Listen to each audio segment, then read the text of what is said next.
Olá a todos, aqui é o Yuri do canal Racional Invest.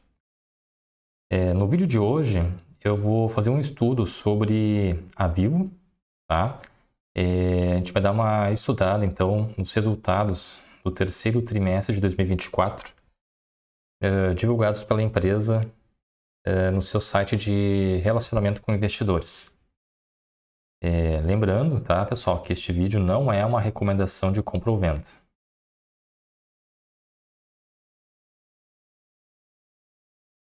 Bom, então essa apresentação de resultados eu baixei do site da Vivo. Tá? Ela foi divulgada no dia 5 de novembro de 2024.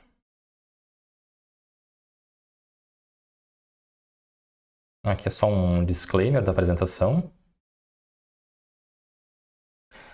Bom, e aqui a gente começa a apresentação de fato, né? Então a empresa começa dizendo que houve um crescimento forte nas receitas e EBITDA, levando à rentabilidade sustentada. Então eles trazem aqui a questão do crescimento, rentabilidade e sustentabilidade. Em relação ao terceiro trimestre, né, de 2024, encerrado no mês de setembro, né?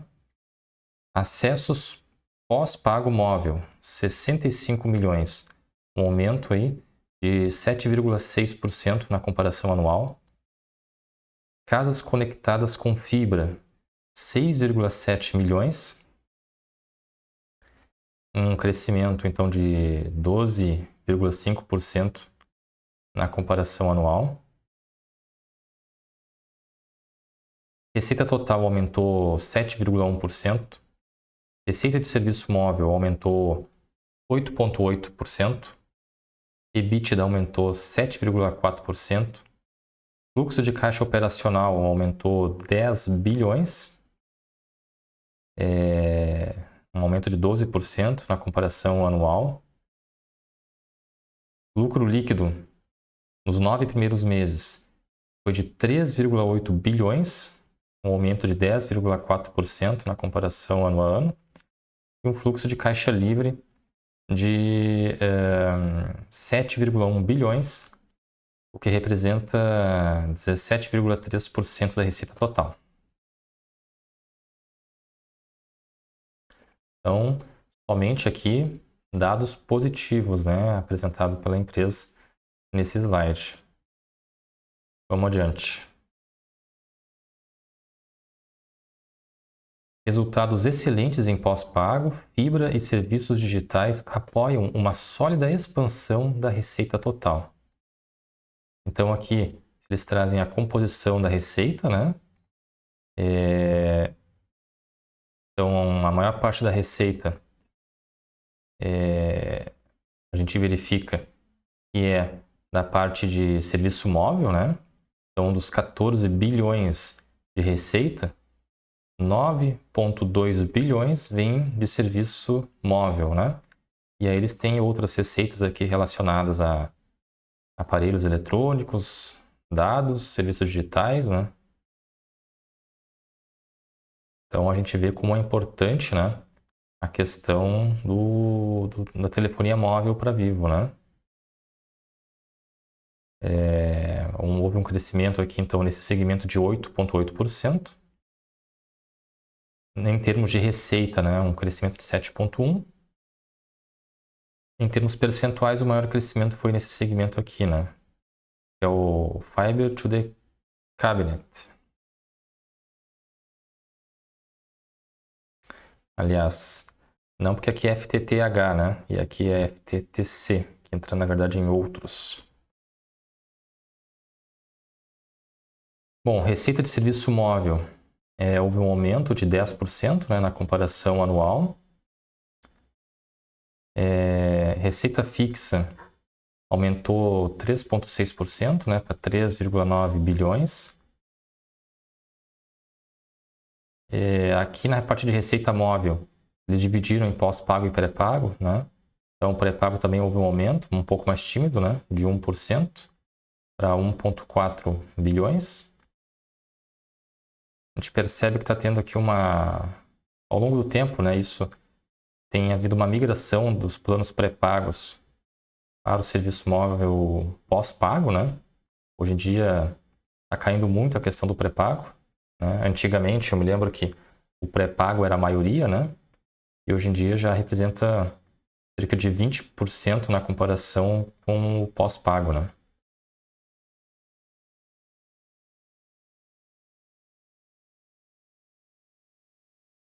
Ó, aqui eles colocam aqui que o RSM cresce mais que o dobro da inflação no período, visto que a receita pós-pago, que representa 52% da receita total da Vivo, atinge um crescimento de duplo dígito.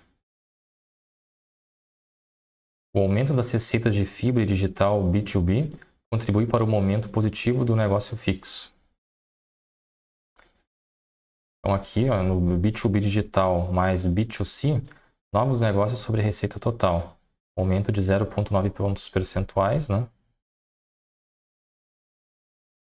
Para 9,9% no terceiro trimestre. Ainda, né, o negócio móvel segue superando expectativas, impulsionado por nossa proposta de valor e qualidade.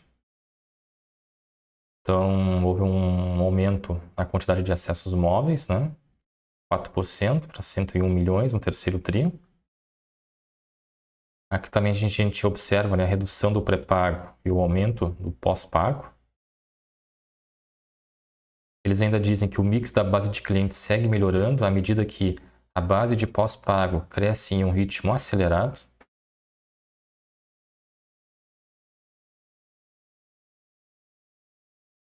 Adições líquidas trimestrais de pós-pago, impulsionada pelo aumento nas adições líquidas, reforçando nossa posição de liderança no segmento. A gente observa aqui um crescimento, né? Um aumento de 76% na comparação com o terceiro TRI de 2023.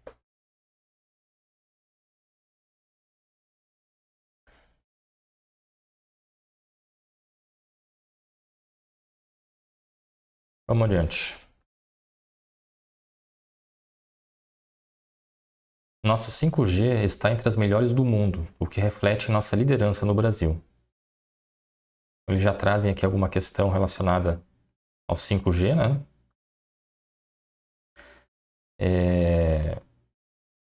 5G estado da arte. Acesso 5G da Vivo em milhões. Então, 5G a conectividade em 5G está se ampliando, né? À medida que as pessoas vão adquirindo também os celulares compatíveis com a tecnologia 5G. Ao mesmo tempo que a Vivo também tem ampliado, né, as antenas, né, com 5G. Então, a gente observa claramente aqui ao longo do período, né, um crescimento dos acessos, né. Eles ainda dizem aqui que, de acordo com a premiação da OpenSignal, 5G Global Mobile Network Experience Awards 2024, a tecnologia 5G da Vivo tem a maior velocidade de download do mundo, a categoria de grande extensão territorial, atingindo 365,6 Mbps. Liderança incomparável. Tem aqui as cidades cobertas com 5G. Atualmente são 394 municípios, né?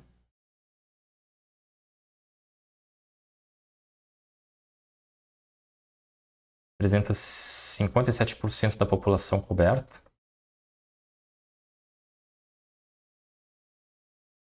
A Vivo lidera o mercado 5G, conforme clientes demandam uma experiência superior. A gente observa aqui o gráfico do market share, né, no 5G. Então, houve uma curva aqui, uma queda, né? Agora já começou a subir.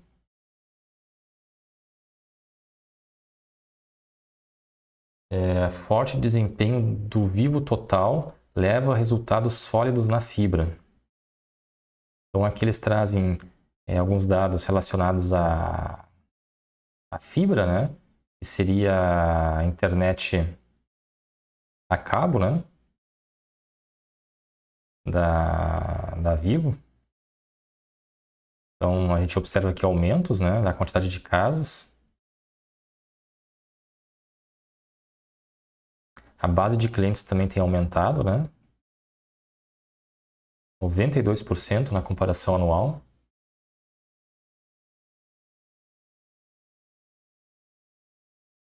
Gasto médio por CPF aumenta à medida que expandimos nosso portfólio de soluções B2C. Então aqui também a gente observa, né, um aumento.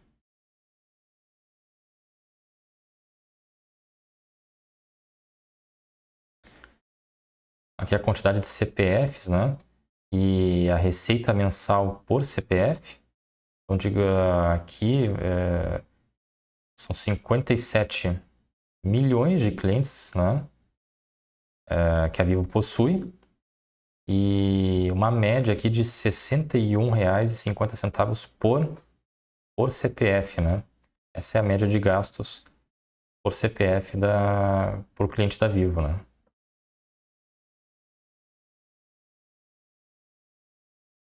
Aqui no B2C tem um aumento também de 30%.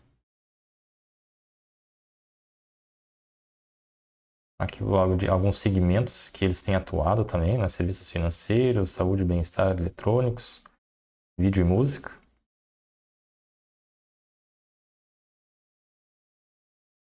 Eles têm aqui o Vale Saúde, né? Vale Saúde sempre. Mais de 370 mil assinaturas, um aumento de 217% na comparação anual. Cerca de 50 mil consultas, exames e procedimentos realizados em 2024. Aproximadamente 910 mil itens vendidos em farmácias com descontos pelo Vale Saúde.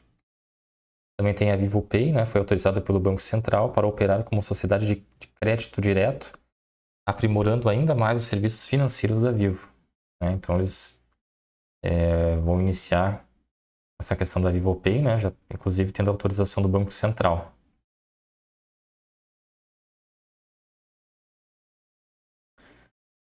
Eles ainda destacam, né, que a nossa plataforma B2B é única e irreplicável, com os resultados demonstrando esse diferencial.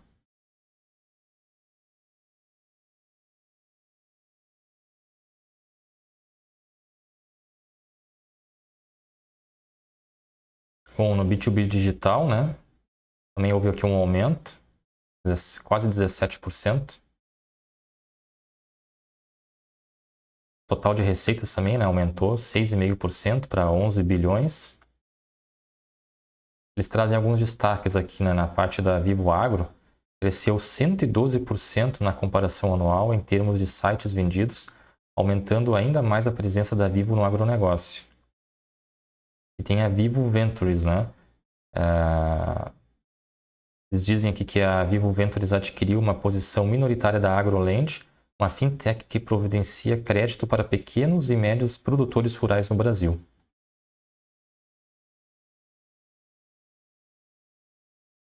Vivo segue engajando seus fornecedores no tema ESG e reforça o compromisso com a diversidade.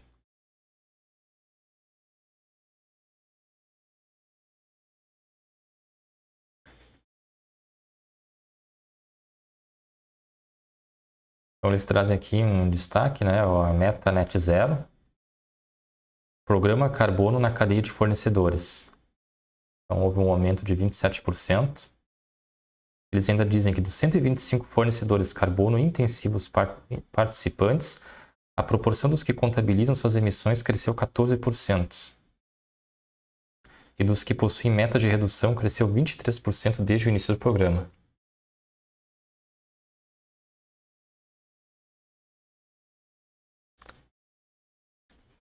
Vamos adiante. Expansão controlada do OPEX nos permitiu aumentar a margem EBITDA no período. Então aqui a margem EBITDA, né, aumentou um pouquinho, aqui de 42,2 para 42,4.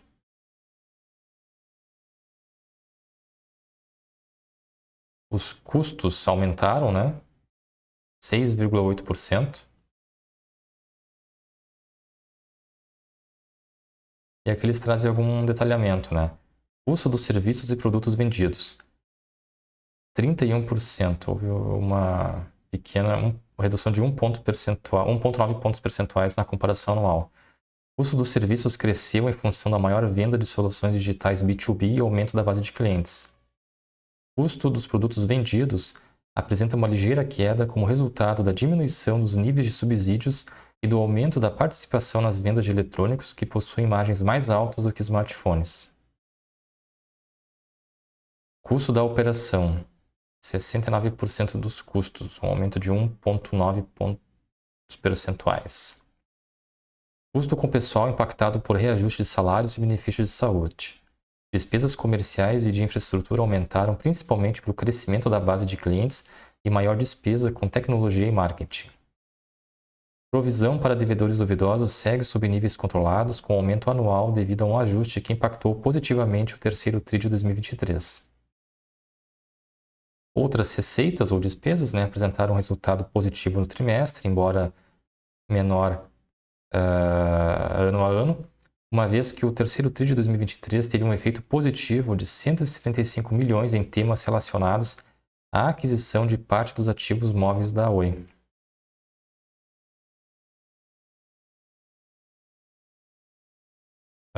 Fluxo de caixa operacional em alta, uma vez que a intensidade de CAPEX permanece caindo. Então, aqui eles trazem informação do CAPEX, fluxo de caixa operacional. Então, o EBITDA foi de 16 bilhões, fluxo de caixa operacional de 9,9 bilhões.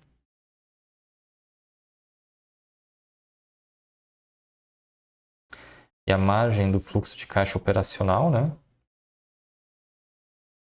pequena queda e depois uma subida agora da margem, no terceiro TRI, fechando em 24,5%. Crescimento de duplo dígito do lucro líquido junto com uma robusta geração de caixa é uma combinação poderosa. Então, a gente observa aqui, crescimento de 10% no lucro líquido.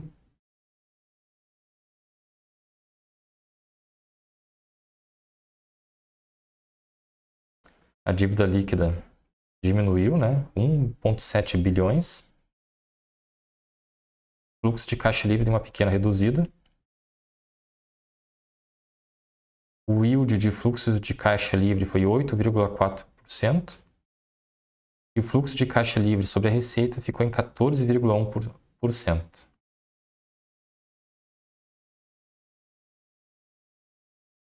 Fortes resultados operacionais e financeiros refletem em uma remuneração ao acionista acrescida. Então, eles trazem aqui um resumo da remuneração aos acionistas. Então, os valores pagos, e as datas de pagamento. Sendo que essas datas aqui essas duas primeiras já foram pagas, Essa recompra de ações, existe uma recompra de ações em andamento. Existem mais 2 pagamentos já anunciados, com previsão de pagamento para abril e julho de 2025. Então, aqui eles trazem um detalhamento dizendo que no programa de recompra de ações, já recompramos 1,1 bilhão até 5 de novembro de 2024, equivalente a 21,9 milhões de ações ordinárias ou 1,3% das ações da companhia. Em 30 de agosto de 2024, o Conselho de Administração da companhia modificou o atual programa de recompra de ações para aumentar o limite para 1,5 bilhão. Redução de capital, fase 2. No dia 5 de novembro, o Conselho de Administração da companhia aprovou uma proposta de uma operação de redução de capital no valor de 2 bilhões, com a data base para o provento prevista para 27 de fevereiro de 2025 e a data de pagamento até o dia 31 de julho de 2025, submetida à aprovação da Assembleia Geral Extraordinária, que ocorrerá no dia 18 de dezembro de 2024. E no Guidance 2024-2026, a Vivo se compromete a pagar 100% do lucro líquido gerado durante 2024, 2025 e 2026, considerando a soma de dividendos, juros sobre capital próprio, reduções de capital e recompra de ações. Interessante essa informação, A Vivo se compromete a pagar 100% do lucro líquido gerado em 2024, 2025 e 2026. Interessante mesmo.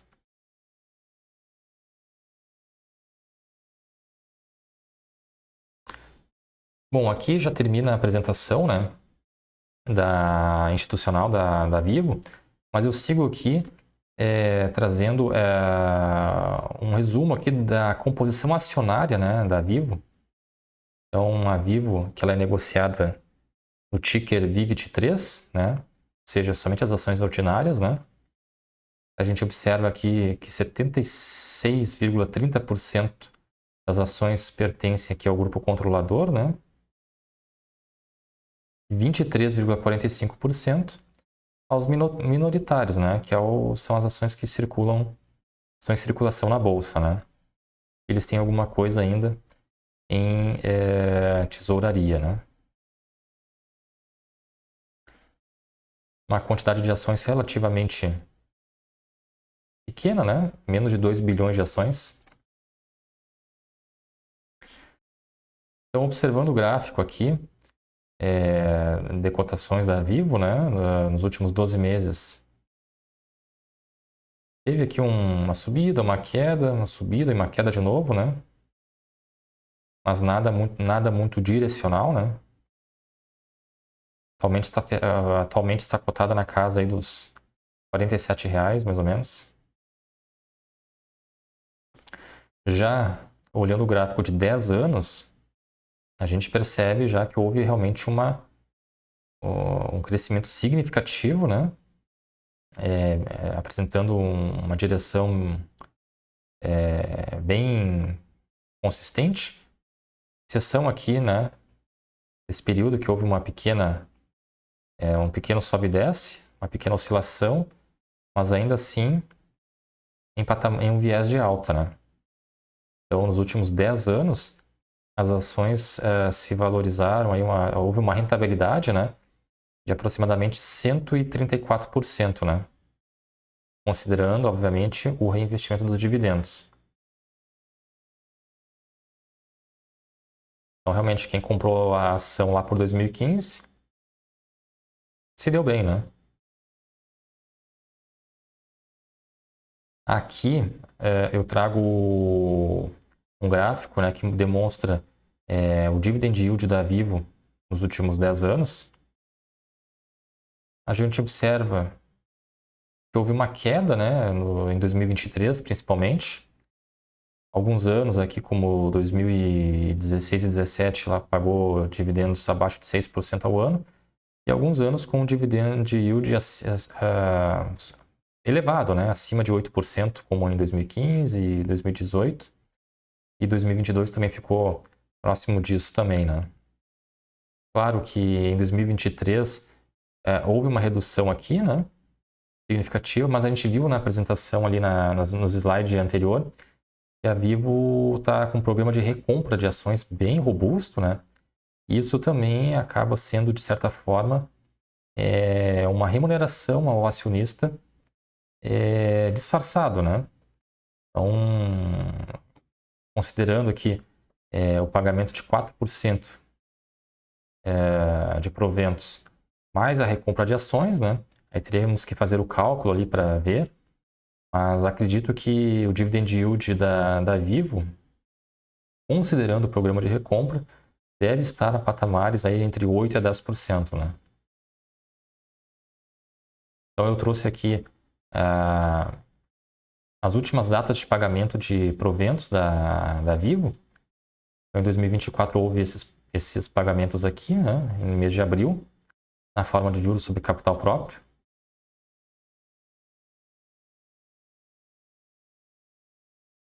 Então houve 4, 5, 6, 7, 8, 9, 10 pagamentos de proventos, né?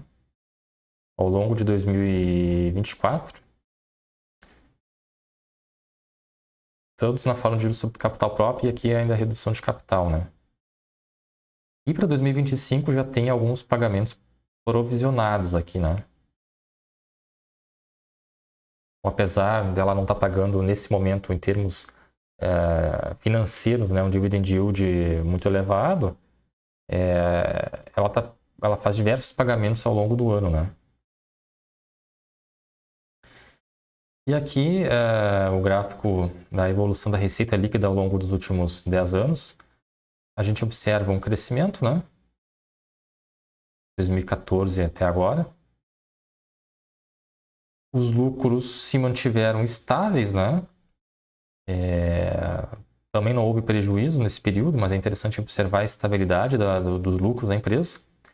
Eu gostaria só que o lucro tivesse aumentado um pouquinho mais, um pouquinho assim, mais ou menos, porque como a receita líquida aumentou, né? É interessante que o lucro cresça sempre na mesma proporção do aumento da receita, né? Não foi isso que aconteceu na Vivo nesse período. O lucro tem se mantido estável, o que não chega a ser ruim, né? Mas eu acho que é mais saudável e desejável, né? E a curva de crescimento aqui do lucro acompanha o crescimento, né, da receita líquida. Bom, e para finalizar aqui então, né, eu trago a cotação do dia de hoje, né? Hoje é dia 10 de janeiro de 2025, é uma sexta-feira, né? A cotação encerrou a 46,87. Nos últimos 12 meses, a cotação caiu 3,31%. PL da Vivo está em 14,38, está em um múltiplo elevado, né? Eu gosto de PLs abaixo de 6 para fazer comprar uma ação de uma empresa, né? O PVP está em 1,12. Então, o PVP ainda está relativamente próximo, né? O preço, então, está próximo do seu valor patrimonial, só que o PL está elevado, né? O dividend yield está na casa dos 4%. Então, eu acho que considerando, né, especialmente aqui o PL, né, eu não compraria ação no momento, eu esperaria uma maior queda aqui da cotação, né, para patamares aí, de repente, ao redor de R$40, para pensar em alguma compra. O dividend yield aqui a gente vê que é baixo, né, 4%, mas devemos lembrar que existe um programa de recompra de ações da Vivo em andamento, né? Isso não deixa de ser, né? É uma espécie de pagamento de proventos disfarçada, né? Então, considerando o pagamento de proventos, acredito que o dividend yield deve estar na casa aí de 8 a 10%. Então, pessoal, no vídeo de hoje seria isso, né? Eu queria saber o que vocês acham da Vivo. Vocês possuem ação da Vivo na carteira? Quem não tem ação compraria diante do atual cenário? Digam aí nos comentários a opinião de vocês. E para finalizar, então, quem ficou até aqui, eu peço que se inscreva no canal, curta e compartilhe o vídeo com os amigos, ative as notificações. Um grande abraço a todos e até o próximo vídeo.